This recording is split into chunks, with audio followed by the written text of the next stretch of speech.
Assalamualaikum warahmatullahi wabarakatuh. Waalaikumsalam. Alhamdulillah, salatu wassalamu ala rasulillah, habibina sayyidina Muhammad ibn Abdullah wa ala alihi wa ashabihi wa mawalah, amma ba'd. Yang sangat kami cintai, saudara-saudari yang di Selandia Baru, Masya Allah, luar biasa. Nah, ini sangat istimewa.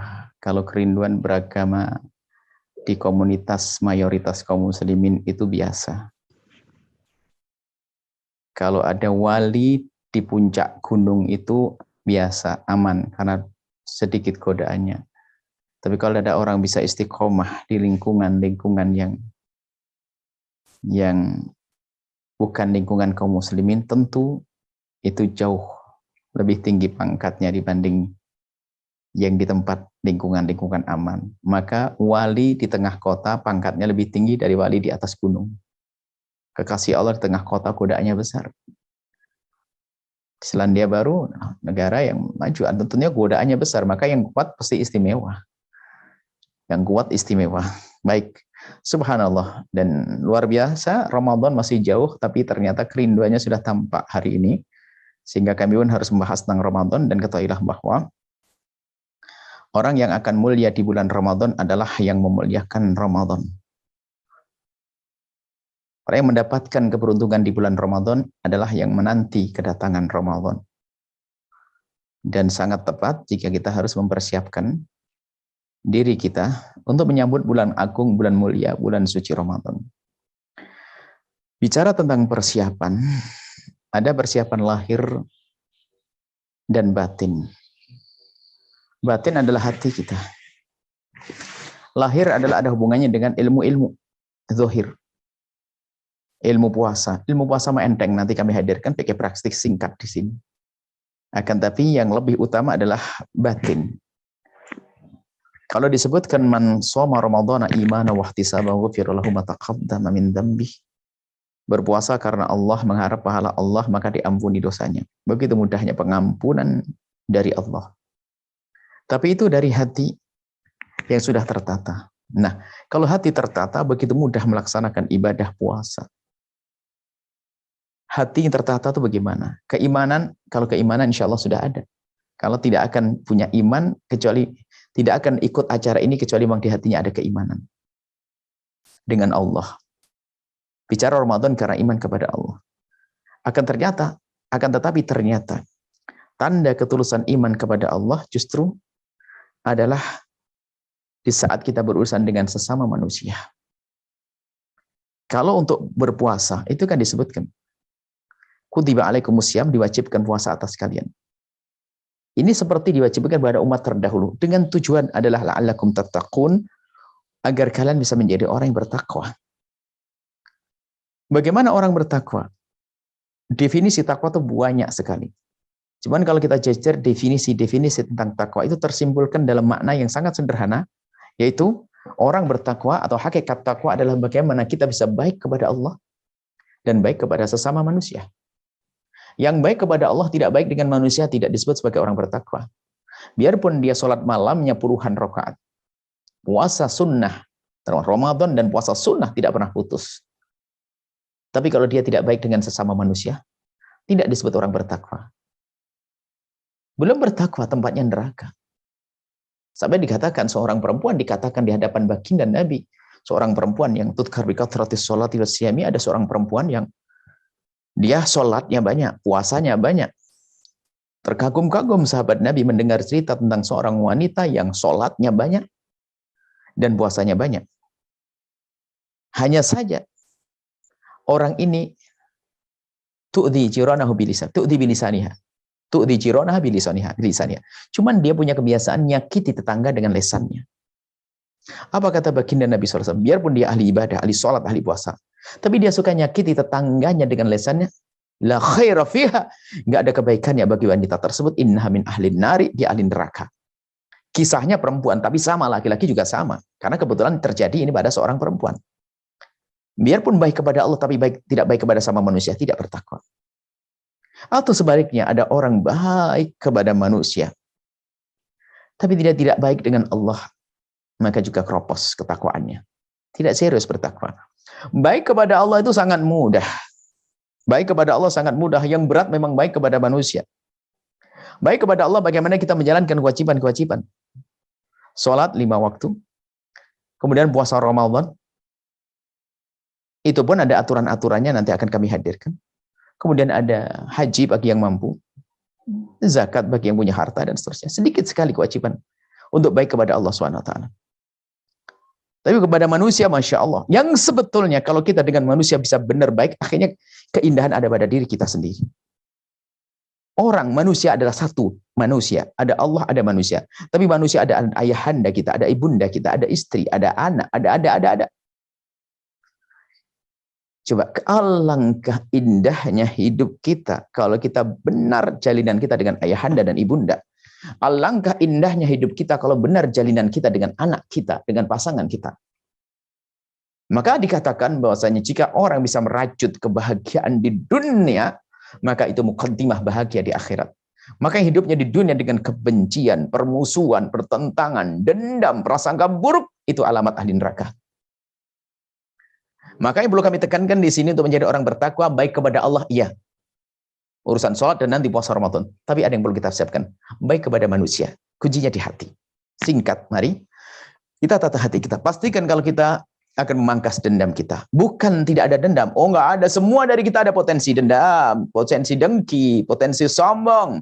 Karena di dalam diri kita ada hawa nafsu yang ammarah bisu'.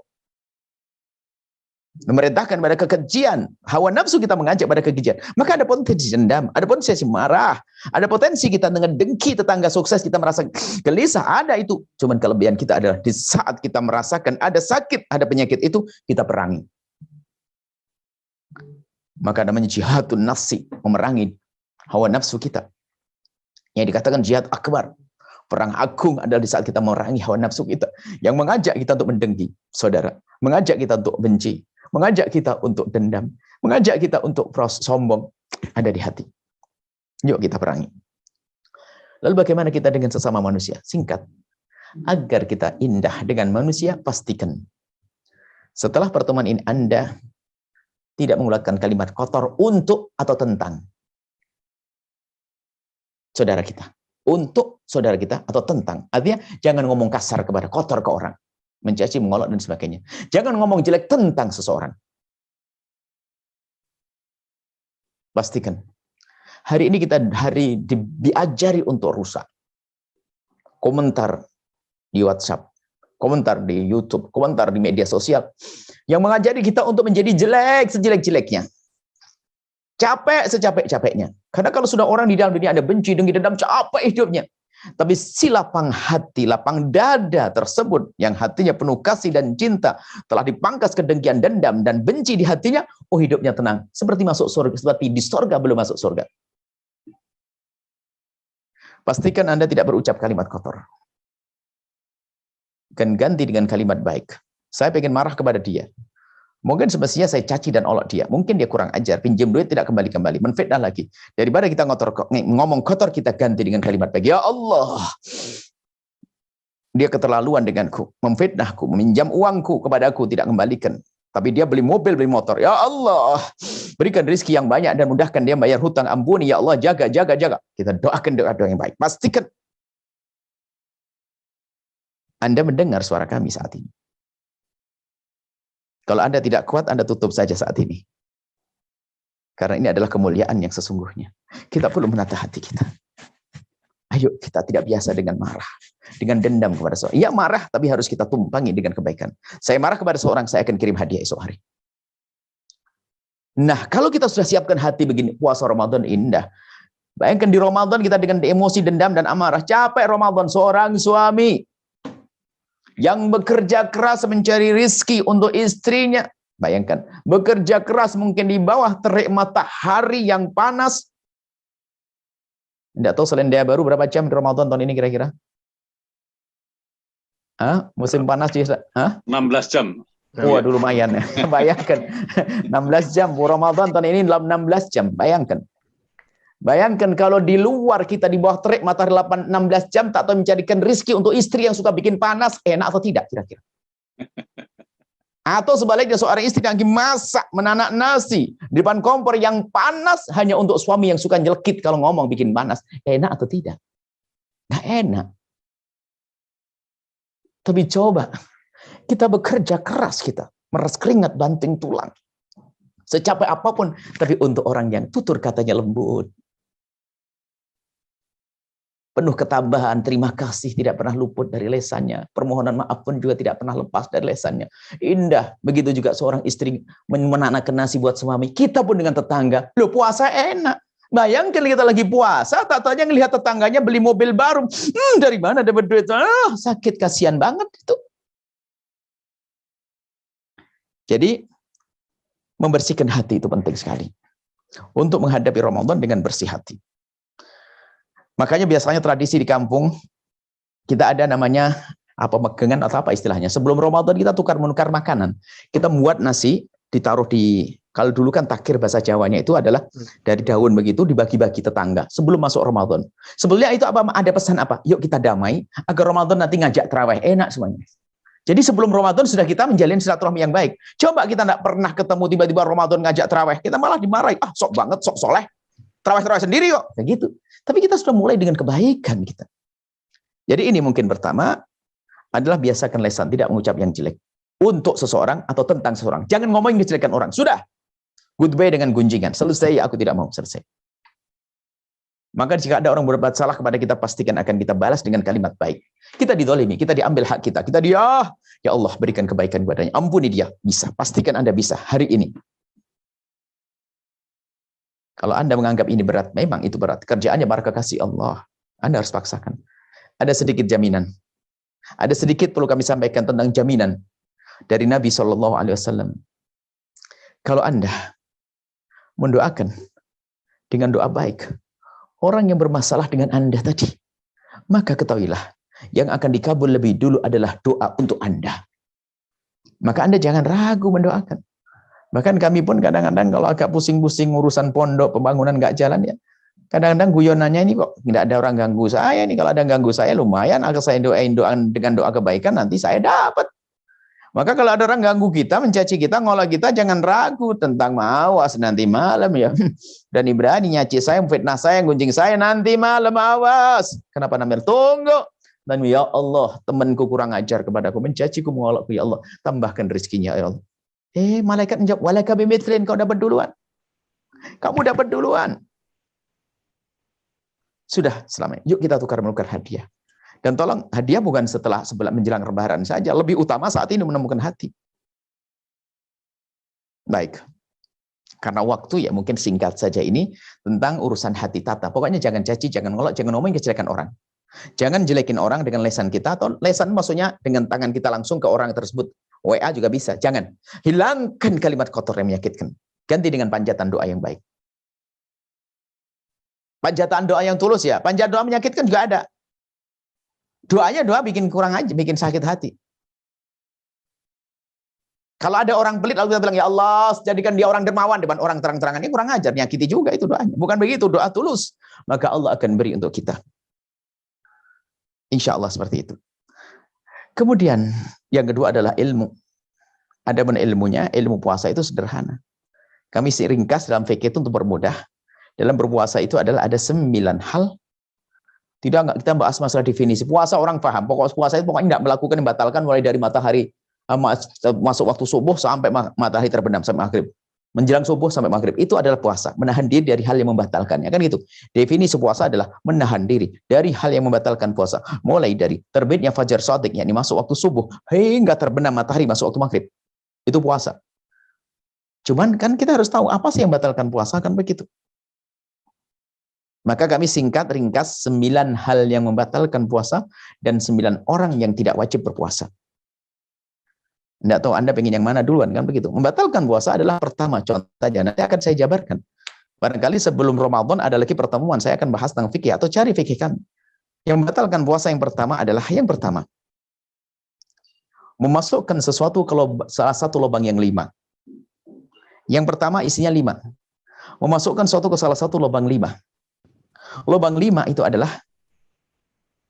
lubang mulut, lubang hidung, 2. lubang telinga 3, lubang buang air kecil 4, lubang buang air besar 5. Memasukkan sesuatu kalau salah satu lubang 5 ini membatalkan puasa. Cuman harus ada penjelasannya, memasukkan itu di mana sih? Ada rinciannya, itu dalam fikih praktis kami sebutkan satu demi satu, dan memang sengaja itu fikih kami buat sepraktis mungkin, artinya biarpun tidak pernah belajar agama, membaca dia paham, bisa ngajar yang lainnya. Memasukkan ke lubang mulut itu artinya menelan. Selagi tidak menelan maka tidak batal puasa. Misalnya di siang hari bulan Ramadan Anda puasa, lalu Anda ambil es krim, langsung Anda masuk ke mulut, begitu, nggak batal puasa Anda, asalkan tidak Anda telan. Cuman sakit, ya ngapain nelen, ngapain masukkan es krim ke mulut? Selagi tidak ditelan tidak batal. Jadi yang batalkan adalah nelen. Nelennya itu yang batalkan puasa. Anda masukkan permen ke dalam mulut selagi tidak ditelan tidak batal puasa. Makruh iya. Selesai. Sederhana. Makanya kalau orang gigit apa enggak batal asalkan tidak digigit. Asal enggak ditelan. Nah, kemudian karena bab nelen biasanya ada pertanyaan lagi karena belajarnya sambil ngantuk. Sampai di rumah bingung. Pak, kalau nelen ludah gimana ceritanya? Oh iya gimana ya? Kayaknya puasanya nggak nelen ludah. Ngeludah terus, kelihatan tidak cantik lagi, tidak ganteng lagi. Ngeludah terus. Kan babnya nelen tadi. Iya nggak tanya. Lah bapak nggak tanya. Mama juga nggak tanya. Ya memang sama-sama nggak tanya, bingung. Akhirnya Pak, dijawab gini, kayaknya sih batal. Kayaknya batal. Berarti kayaknya enggak kan? Pusing. Harus pasti dong ilmu tuh. Nelen ludah itu tidak batalkan puasa. Dengan catatan. Nah ini fikih praktis sederhana. Jadi fikih itu harus paham, nggak boleh setengah paham. Kalau sudah paham coba, Anda tanya ke Ustadz, Ustadznya tanya, Ustadz nelen ludah batal nggak? Kayaknya enggak. Kayaknya enggak. Apa itu? Pusing, kayaknya enggak, kayak batal juga. Nggak ada tuh. Harus batal atau tidak? Maka jawab, menelan ludah tidak batalkan puasa. Asalkan, nah ini, itu fikih praktis. Sengaja kami akan sindir fikih praktis supaya nanti bisa masuk sendiri ke sana. Menelan ludah tidak batalkan puasa dengan 3 catatan. Pertama, ludahnya sendiri. Kalau ludah orang, ya batal dong lidahnya orang. Cuman biasanya orang, masa Bu yang ngomong bahasa lidahnya orang, ya Anda tidak kenal kemesraan. Bisa saja suami istri bermesraan dengan ludah istrinya, bisa saja. Jangan dibayangin yang haram, yang jorok-jorok, masa ludahnya orang di gelas diminum begitu, bukan dong. Jadi ini kan dunia-dunia keindahan, dunia halal. Jadi ludah istri ketelan sama kita, batal. Ludahnya orang lain. Jadi yang pertama adalah ludah sendiri. Ludah orang tidak boleh. Yang kedua, ludah belum bercampur sesuatu. Ludahnya campur permen, batal. Batal. Yang ketiga, ludahnya masih di tempatnya. Mohon maaf, sengaja kami buat ini menggelitik supaya nggak lupa-lupa. Ludahnya masih dalam mulutnya sendiri. Kalau seandainya ada seorang ibu-ibu mulai dari pagi nyimpen ludah di gelas, taruh di kulkas, mohon maafin. Sudah, nggak usah diteruskan. Kemudian, itu batalkan puasa. Karena sudah keluar dari mulutnya. Maka, nah ini kami menjelaskan begitu biasa untuk meyakinkan bahwasanya, nih, saya punya ludah kalau saya puasa. Nggak batal. Bahkan saya ulama mengatakan, kalau seandainya ada orang mengumpulkan ludahnya sendiri, di dalam mulutnya sendiri, asalkan tidak bercampur dengan siapapun, baru ditelan, nggak batal kok. Asalkan ludahnya. Gampang, fikih itu nggak boleh setengah paham. Harus paham benar. Baik ya, selesai masalah urusan ludah. Kemudian yang kedua adalah memasukkan sesuatu ke lubang hidung. Ini kalau tidak belajar beneran bisa problem, bisa rumah tangga repot. Akhirnya apa? Aduh, kacau nih. Kenapa? Pengajian paling tidak enak hari ini. Memang kenapa? Aduh, memasukkan hidung batalkan puasa. Mau kenapa? Saya punya hobi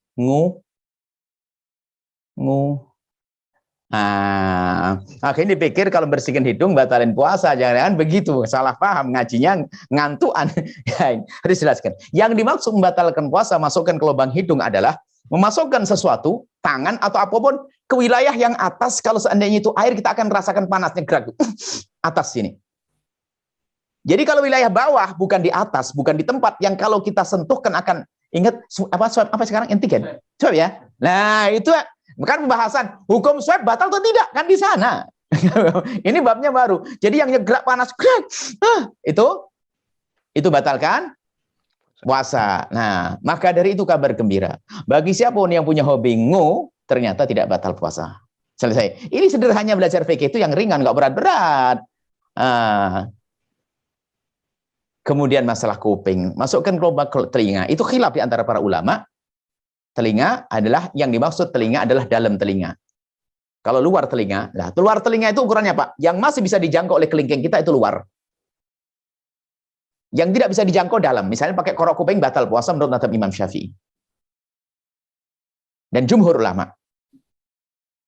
Kecuali mazhab Imam Malik. Jadi ini khilaf kalau masalah telinga. Jadi nanti mohon, ini adalah fikih itu harus tahu dasarnya dulu. Kalau permasalahan nanti, gimana hukum swab nanti? Kita tahu hukumnya begini dulu, baru nanti solusi, beda pembahasannya. Jadi belajar fikih itu satu-satu, nggak boleh diacak begitu. Jadi belajar fikih praktis dulu, paham. Baru nanti, gimana hukumnya swab nanti. Jadi itu adalah, masukkan ke lubang telinga. Kemudian masukkan ke, mohon maaf, lubang depan. Mohon maaf, lubang depan, mohon maaf. Suami istri, halal. Bercumbu dan sebagainya. Mohon maaf kalau seorang suami memegang wilayah istri tidak ada masalah. Tapi mohon maaf jangan sampai jemarinya masuk ke dalam. Batal. Atau seorang wanita di saat bersuci dari buang air kecil, cukup, Allah sudah maha tahu, cukup dengan perut jemari begini, sudah bersih. Perut jemari. Perut jemari digosokkan ke wilayah tersebut. Tapi kalau jemarinya dimasukkan begini, batal puasanya. Lubang belakang cuma demikian. Baik, ini contoh saja, tidak akan saya sampaikan semuanya. Kalau belajar, kami ingin memastikan bahwa belajar fikih itu adalah enak. Ini saya kasih contoh yang batalkan puasa. Yang pertama adalah masukkan satu ke salah satu lubang 5. Ini saja. Mungkin sampai di sini nanti ada setelah satu lubang 5, selebihnya gampang. Selebihnya enteng. Sebenarnya nggak pakai rincian ini. Kayak melahirkan, nifas, haid, itu kan sudah ada aturan sendiri. Hubungan suami istri gampang. Yang paling berat ini, selebihnya gampang 9. Nanti ada 9 orang yang tidak wajib berpuasa. Harus tahu, jangan kita memaksa orang. Misalnya kita adakan tamu. Kita adakan tamu dari Indonesia, musafir. Di Selandia sini, musafir. Di rumah kita hanya 3 hari. Ya nggak boleh kita paksa puasa. Tinggal kita ngomong ke tamu kita, wahai tamuku yang terhormat, Anda kan bepergian, besok mau puasa atau tidak? Kalau puasa saya bangunin untuk sahur, kalau tidak besok pagi saya buatkan sahur ya, buka yang enak. Nggak boleh kita paksa dong, nanti ada ilmunya begitu tuh. Jadi fikih harus pasti, nggak boleh setengah-setengah. Insya Allah nanti bisa diikuti. Yang kebetulannya, insya Allah kajian fikih praktis itu mungkin bisa dilihat Ramadan yang lalu ya, di video kami Ramadan yang lalu. Yang insya Allah Ramadan ini kita akan rutin di Al-Bahjah TV. Itu fikih lanjutan, fikih sholat jamaah, fikih korban, fikih haid wanita, ada beberapa fikih jenazah. Fikih jenazah penting sekali. Dan juga karena kita itu sudah dunia ini global, di era global ini, itu memang dasarnya kami hadirkan fikih Syafi'i. Cuman dalam menyelesaikan masalah kami akan hadirkan nanti kalau ada pertanyaan dan sebagainya, kita lihat situasi tempat tersebut. Masya Allah, ini mungkin sekelumit tentang persiapan dohir ya, punya ilmu fikih dong. Kan begitu insya Allah. Nah, mungkin kita sampaikan semuanya sekarang, hanya sekedar kami kritik saja, biar rindu setelah ini Anda rindu untuk belajar fikih. Ternyata belajar fikih tidak susah dan sangat gampang. Lebih susah ngitung matematik, belajar matematik. Belajar fisika lebih susah. Belajar lebih susah, percaya. Makanya belajar fisika aja bisa, biologi bisa, belajar fikih aja nggak mau. Ini terus mau kemana ini? Baik, insya Allah ini saja.